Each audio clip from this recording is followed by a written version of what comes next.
फैलिएका मेची महाकाली,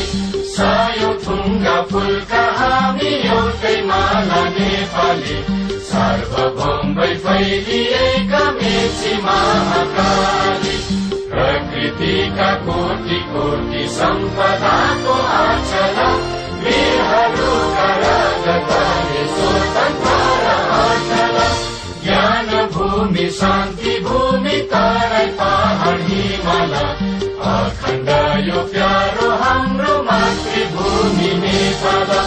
बहु जाति भाषा धर्म संस्कृति छन् विशाल, अग्रगामी